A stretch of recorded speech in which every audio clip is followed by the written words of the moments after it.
What I see Youth Lead in next year, it will definitely be stronger, and it will definitely have more representation from different countries, more countries from this Asia Pacific regions, and that actually we can build more capacities of young key populations at their countries, grassroots levels, and also making sure that they can actually advocate for the issues of why young key population, including adolescents, issues in both decision-making levels and policy-making levels.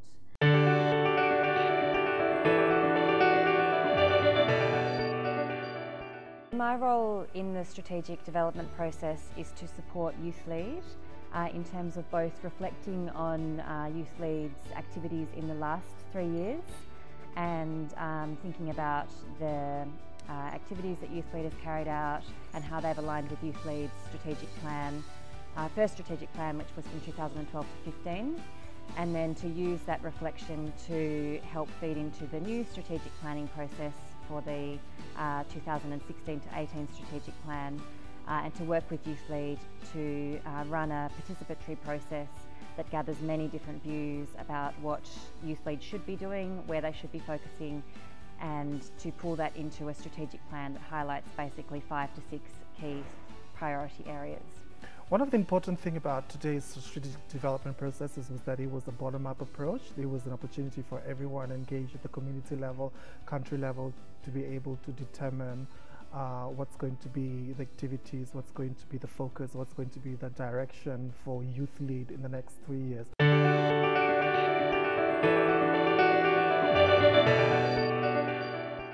First of all, Youth Lead thought it was extremely important to consult with a wide range of people about their next strategic plan.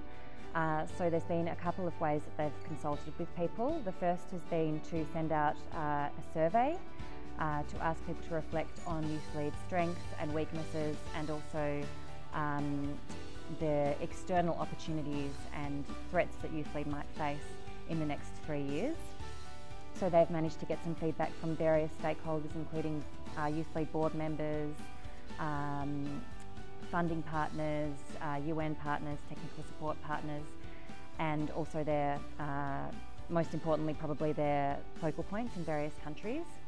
And the second part of the consultation phase has involved getting a range of people to come together for a strategic planning workshop, which has been a really intensive day full of activities that again identify strengths and weaknesses within Youth Lead, but also external opportunities and threats, and then draws on that data to develop key strategic priorities for the next 3 years.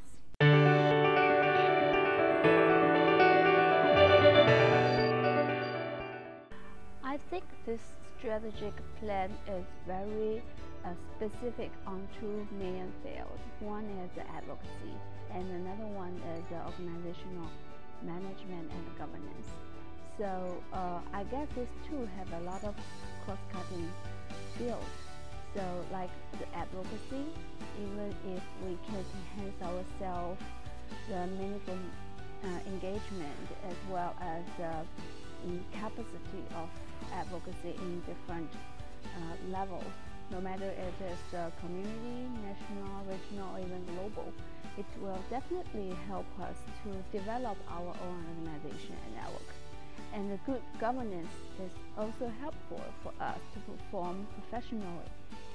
There are two things that I think I love the most from this process for the last 2 days, and all of them are related with the outcome of this meeting. The first one is about how we can move forward by having a clear policy handbook for this network, because it's really important for the YCAP-led organizations to have a strong system internally to move better and work better in the term of programmatic. And the second one is about the country-to-country learning process, country-to-country mentorship process. I think it's quite new for Youth Lead to having this, because as we know, we have a diverse situations in the country where some countries already advanced in some skill and area and some countries still not. So having that mechanism as a sharing lesson learned from between country will be interesting.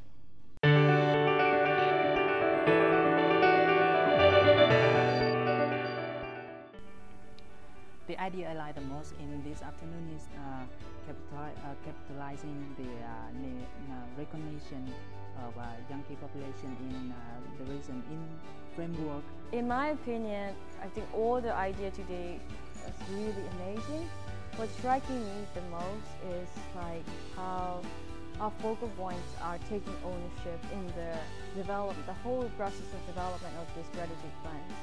Looking at even this workshop today, focal points are actually taking lead in like first facilitating the sessions and also coordinating the discussions from the workshop to the country discussions, and which is really amazing.